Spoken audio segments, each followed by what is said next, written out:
Doctor, tiene apagado el micrófono. Sí. Hola muchachos, ¿cómo están? Bien. Hola, Héctor, buenas noches, bien. ¿Cómo les fue en el examen? Digamos que bien.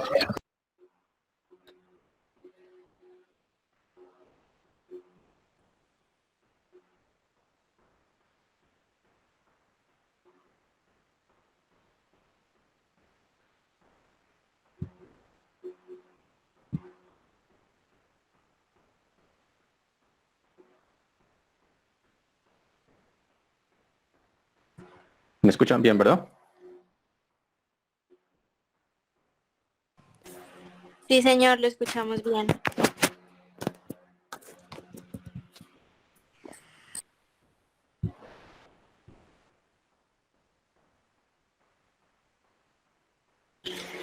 Bueno muchachos, para comenzar, pues bueno, es un tema muy importante hablar de la semiología de tórax. Nosotros en cirugía, pues todos los días tenemos patologías y presentaciones clínicas que debemos evaluar en la urgencia, ¿no? Y pues la idea que ustedes conozcan algo de la semiología es precisamente para que tengan una idea de qué pueden diagnosticar y qué tratamiento deben de implantar al paciente. No sé si se escucha bien o se escucha con eco. Se escucha bien, doctor. Listo. Bueno, muchachos, pues ustedes ya han visto varias veces la anatomía del tórax. Sabemos que el tórax es una región donde abarca tanto un grupo tanto óseo como muscular. Lo importante de recordar algo en la anatomía es más para saber y para recordar las funciones anatómicas que también contiene el tórax, porque aparte de tener esos arcos costales, el esternón, las vértebras por la parte posterior, ellos recubren órganos muy importantes como son el pulmón y el mediastino donde está el corazón y los vasos grandes, tanto también el esófago y la vía aérea. Algo que destacar es que precisamente la función tanto de esta parte ósea de cubrir estos órganos vitales, pues también está la función de la musculatura. Entre eso también están los músculos intercostales y el diafragma, que es un músculo que divide la región torácica del abdominal. Y la función que tienen ellos en la parte respiratoria es primordial al momento de la inspiración y la expiración. Entonces, como aquí se ve en la imagen, pues tenemos los arcos costales, el esternón con sus diferentes porciones, el cuerpo, el apósito sifoides, manubrio esternal, y los arcos costales que tienen también su parte condral y la unión de ellos en la parte posterior con la columna vertebral. La importancia del músculo diafragma precisamente también tiene importancia es en la división toracoabdominal y que la división o las heridas o traumas que uno sufre entre, digamos, entre una línea trazada imaginaria entre las tetillas y el borde subcostal hace referencia a que pueden haber lesiones tanto torácicas como abdominales. Entonces digamos que esto es una región toracoabdominal.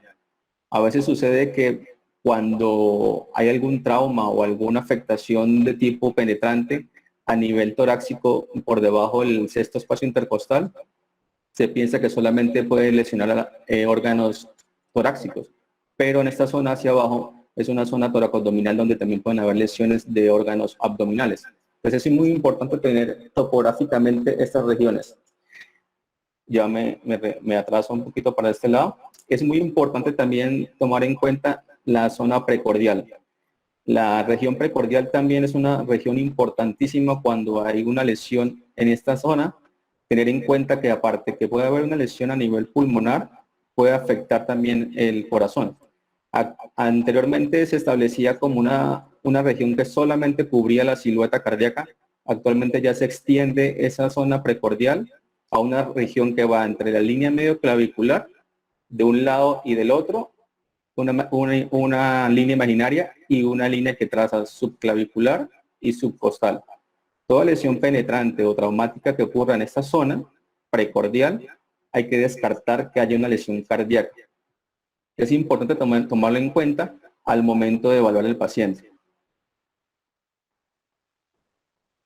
Estas son regiones o reparos anatómicos del tórax. Tenemos que todos esos reparos anatómicos dependen también de las estructuras tanto óseas como musculares. Entonces están los reparos, la línea medio external, las líneas que cruzan la clavícula, laterales o medias. También tenemos las líneas axilares anterior, medio y posterior, y en la parte posterior la línea vertebral. También la escápula. Todo esto también depende, por ejemplo, en la región posterior, tomar en cuenta que esta región tóraco-abdominal va desde la región subescapular hasta la región subcostal. Están viendo las imágenes, ¿verdad? Sí, señor. Listo. Bueno, le comento todo esto, ¿por qué? Porque tenemos que saber y tener en cuenta qué estructuras se encuentran ubicadas en estas zonas, ¿ok? Entonces tenemos que la región precordial, como les acabo de comentar, entonces hay riesgo de lesiones del mediastino o lesiones cardíacas. Que cuando tenemos en cuenta estos reparos anatómicos, es tanto para tenerlo en cuenta en el momento de llevarlo a una cirugía al paciente, se toma en cuenta los reparos anatómicos para hacer un abordaje quirúrgico. Y en ustedes en la semiología, pues para tener en cuenta qué estructura anatómica se encuentra localizada en este reparo anatómico. Para establecer también un ejemplo, cuando hay traumas penetrantes por proyectil de arma de fuego, tener topográficamente dónde es el orificio de entrada, dónde es el orificio de salida del proyectil y saber y tener en cuenta qué lesiones pueden ocurrir. Un ejemplo, si ustedes tienen una lesión que viene del lado derecho hacia el lado izquierdo y es a nivel precordial, puede haber una lesión transmediastinal y puede haber lesiones graves, tanto el parénquima cardíaco como estructuras vasculares importantes, el callado aórtico, también las mismas lesiones de la arteria subclavia más superior. Dentro ya del paquete neurovascular intercostal, tenerlo en cuenta, ¿para qué? Porque en el momento que tú vayas a hacer algún abordaje o algún examen, digamos, de una toracocentesis para saber qué tipo de líquido tiene el derrame pleural, o cuando vas a poner un drenaje torácico, tomar en cuenta que que el paquete neurovascular se encuentra en el borde inferior de la costilla superior. Entonces, cuando tú vas a incidir el espacio intercostal, debes hacerlo por el borde superior de la costilla inferior para no lesionar este paquete neurovascular. También tenerlo en cuenta al momento de realizar ya sea una inspección del tórax, y puede haber un sangrado de esta arteria intercostal, que es un sangrado importante, y poder hacer diagnóstico si existiera en ese momento alguna lesión de tipo penetrante o traumática. Entonces, ya entrando a la parte semiológica del tórax, pues ustedes ya tienen mucho conocimiento de eso, ya son expertos en hacer examen físico. Ustedes la semiología la ven tanto en medicina interna, en cirugía de tórax, que es simplemente pues tener en cuenta la anatomía normal, pues para establecer cuando hay algo anormal, ¿ok? Entonces tenés que tener en cuenta la forma del tórax, la pared torácica, los movimientos respiratorios. ¿Qué nos llamaría la atención? Pues cuando hay una deformidad posterior a un trauma o por algún tipo de lesión intraparenquimatosa, pulmonar, ver que este tórax esté simétrico, que tenga movimientos respiratorios adecuados, normales, que no haya simetría entre el movimiento de un hemitórax con el contralateral, porque ahí nos está hablando que puede haber algún tipo de lesión o estructural de tipo ósea, esquelética, o también de nivel de parénquima pulmonar. Entonces aquí está un ejemplo. Este paciente del lado izquierdo es un paciente con una fractura external. ¿Qué quiere decir? Que hay una depresión de la línea media external. Cuando existe un trauma torácico y tú evidencias que hay una fractura external, quiere decir que el trauma fue de alto impacto, porque para hacer fractura del hueso external debe ser con una fuerza muy grande para realizarle una fractura. Entonces, ¿qué quiere decir eso? Que usted tiene que tener en cuenta que el paciente puede tener lesiones cardíacas o lesiones pulmonares importantes. solamente con la inspección del tórax. Entonces, por eso es tan importante la semiología y el examen físico del paciente al momento de entrar a la urgencia.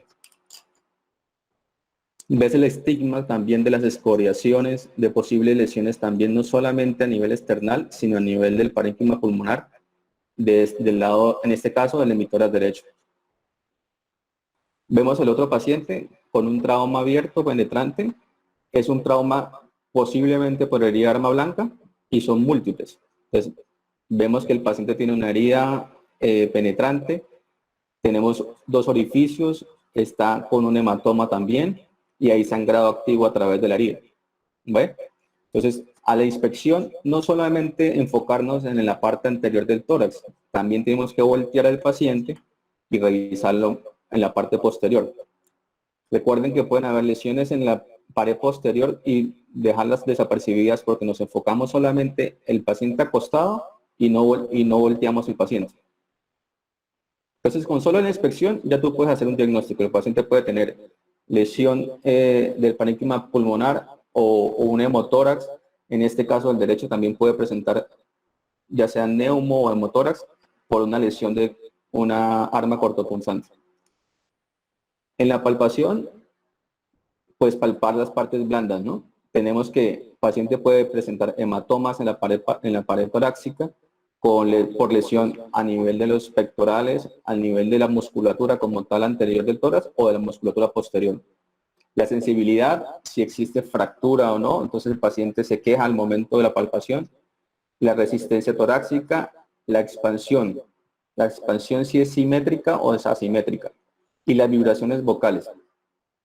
Realmente nosotros en el examen físico deberíamos siempre tener un examen físico que nos aporte datos al momento de evaluar al paciente. También tenemos esta entidad que se llama enfisema subcutáneo.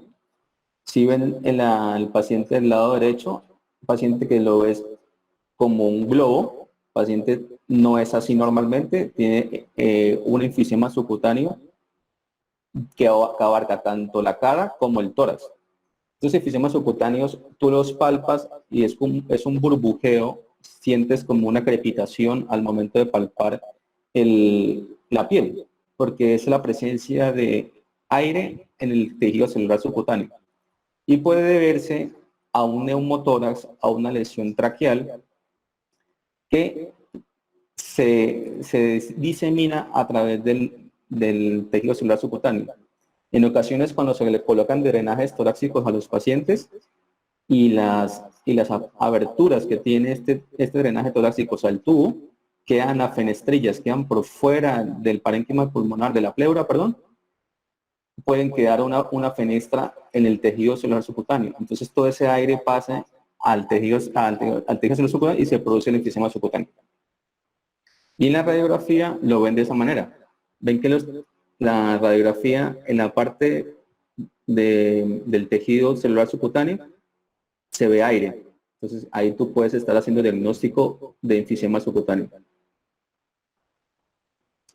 A la percusión, haces percutir a través de un golpe a nivel de la pared torácica. Entonces puede ver si hay matidez o hay timpanismo al momento de realizar la percusión. Más adelante vamos a ver para qué nos sirve esta diferencia. Auscultar al paciente de forma simétrica en ambos lados pulmonares. Establecer si está el murmullo vesicular, que es muy importante saber si existe o no, si está abolido.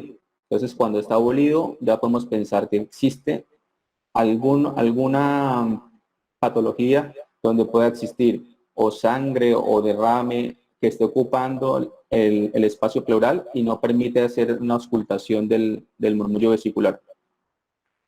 Porque el parénquima pulmonar o está colapsado o está ocupado. Y debe hacer de forma simétrica en ambos campos pulmonares, tanto en la parte superior, medial e inferior. También la auscultación nos sirve para si el murmullo vesicular está disminuido o abolido, o también en la región cardíaca si están los ruidos cardíacos disminuidos.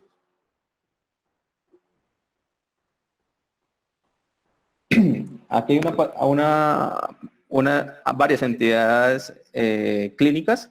Está el hemotórax masivo y el neumotórax atención. Estas dos entidades son entidades que son urgentes, porque tenemos que tener una actitud frente a esta patología de forma inmediata. O drenamos el hemotórax o drenamos el neumotórax, pero tenemos que también saber la diferencia. Entonces, por eso era importante la semiología del tórax. Entonces tenemos, las diferencias son que en el hemotórax el sonido respiratorio está disminuido o ausente, igual que el neumotórax. Pero en hemotórax, o sea, donde hay sangre, hay matidez. Y en el neumotórax hay hiperresonancia. En ambos está disminuido los movimientos del tórax. En este caso del hemotórax, la línea media se encuentra normal.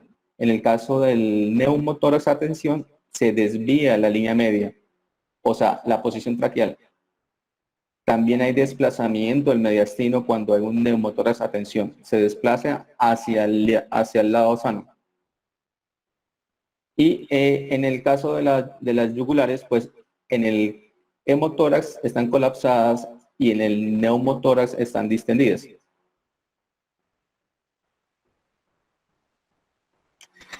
Algo muy importante en el estudio del tórax son el estudio radiológico. Nos ayuda y nos aporta mucha información al momento de valorar a un paciente a nivel torácico cuando hacemos una valoración para buscar alguna patología. Casi nadie nos habla de la radiografía. La radiografía es una herramienta muy útil, fácil de abordar. La tenemos en casi todos los centros hospitalarios. Lo importante de una radiografía es la información que nos puede aportar y saber cuál es la información que nos puede aportar. Pero debe tener también su adecuada técnica. Es decir, debe estar bien identificada, saber cuál es el paciente, el nombre completo, la fecha, la rotulación, qué es derecho, qué es izquierdo, la fecha.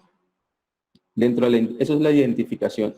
Y la parte donde la técnica radiológica, donde debe haber una adecuada visualización del parénquima pulmonar, o sea, no puede estar ni tan opaco, ni tan hiperlúcido, y que puedas ver la trama bronquial. Que puedas ver toda la estructura torácica no cortada, no por la mitad, no quitando estructuras óseas, sino vemos adecuadamente toda la cavidad torácica. Y acá en esta imagen pues vemos la silueta cardíaca, los botones aórtico, la arteria pulmonar, y vemos también lo importante, los senos se me fue la palabra, los cardiofrénicos y los costodiafragmáticos. ¿Por qué? Porque si esto está ocupado por alguna estructura, llámese derrame o hemotórax, pues podemos hacer diagnóstico y podemos hacer tratamiento. Cuando tenemos un paciente con alguna patología torácica, pues tenemos que saber a qué nos estamos enfrentando. Entonces existen síndromes de tórax agudo quirúrgico, es decir, son esas presentaciones en las cuales tenemos que actuar de forma inmediata o establecer un diagnóstico adecuado. Entonces tenemos estos 6 síndromes, lo vamos a desglosar poco a poco. Entonces el síndrome de compresión endotorácica quiere decir que existe algo a nivel del espacio pleural que me está haciendo una compresión desde el exterior o desde afuera. Entonces puede existir o ya sea aire por un neumotórax, puede ser un derrame o puede ser la presencia de líquido o de hemotórax. Entonces en este caso, cuando existe aire, hablamos del neumotórax. Entonces ese aire está entrando por la presión negativa a nivel de la pleura y va creando una ocupación del espacio y hace que el parénquima pulmonar se colapse. Esto genera, en este caso, desplazamiento de las estructuras de la línea media hacia el lado sano. Cuando desplazamos las estructuras mediastinales, puede ocasionar disminución del retorno venoso, puede haber hipotensión y el paciente también puede entrar en shock.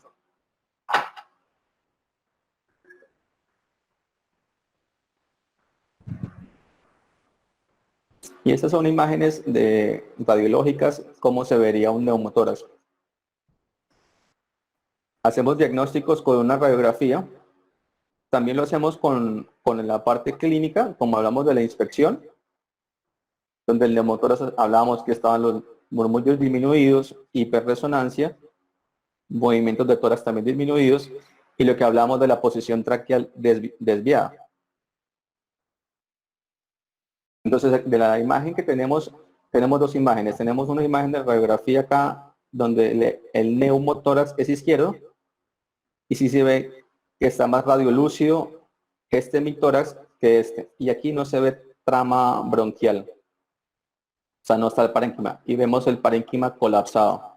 Y hay desplazamiento de la línea media con desplazamiento del tráquea hacia el lado sano. Y en este caso lo vemos del lado contralateral, del lado derecho. Y la ocupación del espacio pleural por aire.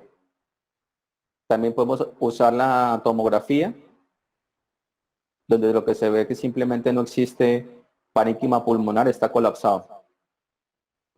En este caso del neumotórax, pues es una comparación del parénquima pulmonar por la ocupación por aire. Entonces existen grados de neumotórax, pues del grado 1 al grado 3. Entonces del grado 1 tenemos que es un neumo menor a 10%, grado 2 que va del 10 al 60 y el grado 3 mayor a 60% del volumen de la cavidad pleural. Cuando en ocasiones, ¿por qué es importante eso? Porque en ocasiones cuando tenemos un neumotórax menor al 10%, puede ser manejado de forma conservadora. Podemos observar al paciente, vemos si hacemos un control radiológico y si aumenta, pues tenemos que poner un drenaje. Y si no, dejamos porque se puede reabsorber. Ya cuando es el mayor del 60%, pues ya estamos hablando de un neumotórax a tensión y hay que actuar de forma inmediata. Igual el neumotórax de grado 2 amerita también drenaje torácico. La diferencia de hemotórax y de neumotórax. Cuando ya hablamos de hemotórax, pues es aquella presencia de sangre a nivel de la pleura. Entonces ya vas a ver una línea que puede ser cóncava o una línea recta que lo que está haciendo es ocupando el espacio pleural. Entonces ya lo ves, es radiodenso. Entonces, dependiendo de la cantidad de volumen que existe de ocupación de la pleura, pues lo vamos a ver en la radiografía. Cuando existe menor de 200 cc de volumen, no se ve realmente. Cuando está entre 200 y 500 de volumen, ya empieza a ocupar el seno costodiafragmático. Y sucesivamente, cuando aumentan 200 cc, ocupa un espacio intercostal hasta que el volumen puede ser ocupado totalmente. El hemotórax puede ser un hemotórax masivo. Cuando hablamos de hemotórax masivo, hablamos de un hemotórax que es mayor a 1500 cc de volumen de forma aguda, es decir, ponemos el drenaje torácico y drenamos más de 1500 cc. O la persistencia de más de 200 cc por hora en 2 y 4 horas de observación. Entonces, ¿qué pasó aquí? ¿Por qué se presenta el hemotórax? Bueno, paciente con un trauma, puede ser un trauma cerrado o más frecuente un trauma penetrante, donde que, pues, simplemente hay una lesión del parénquima o una lesión de vasos importantes, también una lesión cardíaca que puede drenar hacia la pleura y ocupar el espacio pleural. Entonces también hace restricción del parénquima pulmonar. Y como en este caso, en ocasiones se asocia tanto el neumotórax como el hemotórax. Entonces siempre está haciendo un efecto restrictivo al parénquima pulmonar. Entonces, ¿qué tiene el paciente? Ustedes ven que el paciente está con dificultad para respirar, hipoxémico, con dolor torácico, ausencia del murmullo vesicular. Bueno, estos es los grados, grado 1, 2 y 3. El grado 1, el límite de la opacidad llega hasta el cuarto arco costal posterior. El grado 2 llega hasta el segundo arco costal posterior. Y el grado 3, la opacidad es total. Cuando hablamos de un síndrome de depresión endotorácica, es aquellos cuando se presenta una obstrucción de la vía aérea, ya sea del bronquio principal o una obstrucción de los bronquios periféricos, ¿verdad? Entonces tenemos que cuando existe ocupación, ya sea por sangre o por secreción bronquial con una como la neumonía, pues entonces no hay adecuada ventilación del paciente. En este caso lo que vemos es una telectasia, ¿ok? Una zona fibrótica donde no hay expansión adecuada del parénquima pulmonar. Entonces hacemos una depresión endotorácica y el paciente igual presenta hipoxemia, dificultad respiratoria, disminución del murmullo vesicular. Otra presentación que podemos encontrar cuando hacemos una valoración semiológica del tórax es aquel tórax que tiene una respiración paradójica. Esto es cuando coexiste un trauma torácico fuerte de alto impacto, donde hay compromiso de fracturas costales en más de 2 costillas, en más de 2 sitios dentro de la misma costilla. Entonces vemos que el paciente tiene una respiración paradójica porque esa zona es independiente a la zona, al parénquima pulmonar, el resto del parénquima pulmonar. Entonces vemos que existe una zona de hipoventilación y una zona donde el movimiento es paradójico. ¿Ok? Si se dan cuenta, por ejemplo, aquí hay una depresión. Entonces el paciente está inspirando. Entonces en lugar de existir una amplitud del tórax para que el pulmón se pueda expandir, lo que existe es una depresión. Y cuando él inspira, lo que hace es aumentar de volumen.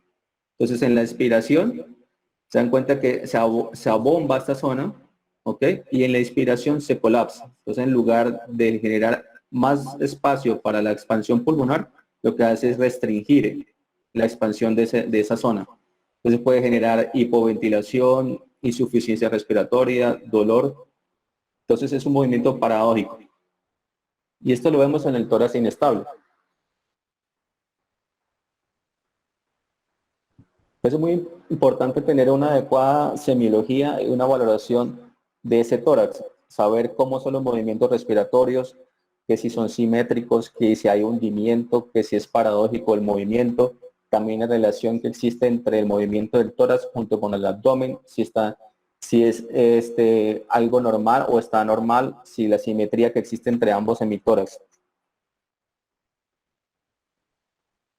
También existe otra entidad que son las infecciones agudas graves, como el empiema. Entonces, este empiema es la acumulación de pus en la cavidad, se encuentra en la pleura visceral y la pleura parietal. Entonces, esta entidad que es causada porque posiblemente un proceso neumónico lleva a una acumulación de secreciones y puede producir un empiema. O pacientes que han tenido traumas torácicos donde ha existido un hemotórax que posteriormente se ha coagulado y se produce un absceso. Es simplemente un absceso de la cavidad pleural. Entonces, que esa entidad es una entidad infecciosa que compromete también al paciente, puede producir una septicemia y tenemos que drenar ese tórax. En ocasiones, no solamente un drenaje torácico con un tubo a tórax, sino que tenemos que hacer una toracoscopia, hacer una pleurectomía, limpiar la cavidad pleural, porque existe la probabilidad de que se producen tabiques y no solamente drenan con un drenaje a tubo.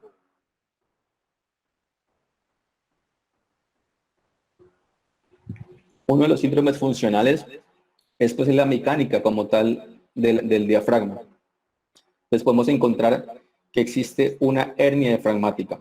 Esto puede ocurrir, puede ser congénita o adquirida, y la adquirida pues es traumática.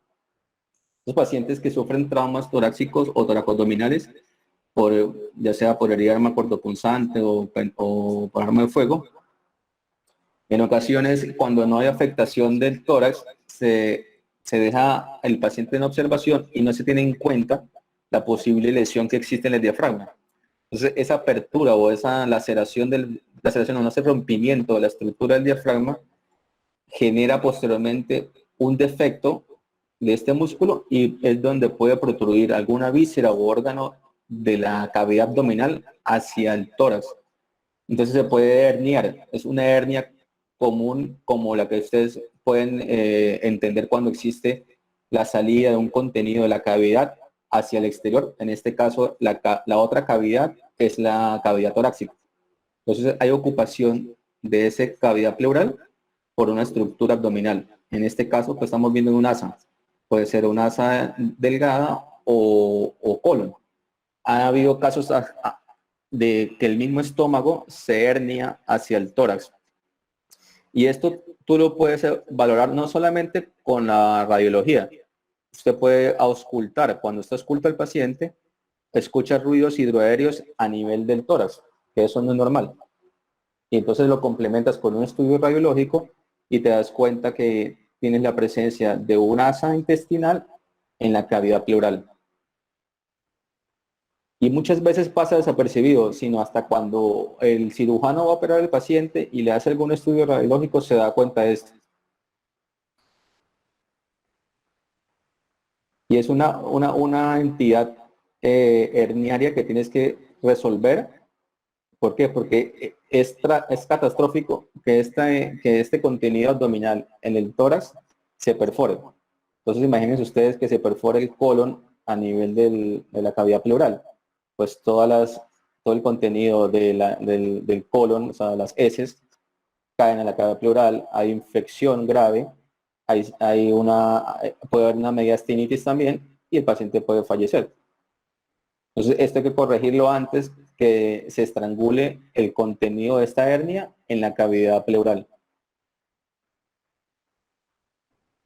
Entonces por eso es importante tener en cuenta que al examinar a un paciente no solamente es hacerle estudios complementarios, sino examinar bien el paciente, saber qué estructuras tiene que valorar, hacerle una adecuada inspección, una auscultación. A veces sucede que nosotros en la parte quirúrgica no tenemos a la mano un fonendo. El fonendo se debe usar, se debe auscultar al paciente, se debe establecer diferencias entre ambos emitores, si existe o no la ausencia del murmullo vesicular. Y en estos casos de pacientes que llegan de forma aguda por un trauma, establecer un diagnóstico temprano para actuar de forma temprana, no esperar que el paciente tenga un hemotórax masivo o un neumotórax masivo, atención, para actuar. Entonces, ustedes como médicos generales, en su atención primaria, pues tienen que establecer esos diagnósticos para saber cómo conducir ese paciente. Si lo pueden resolver en la sala de urgencias o si amerita que alguna especialidad, llámese el cirujano general o el cirujano de tórax, acuda a su ayuda. Pero sí tener en cuenta que, por ejemplo, si tienes un neumotórax, tienes que drenar ese tórax lo más pronto posible. Poder colocar un drenaje torácico, poder actuar de forma inmediata.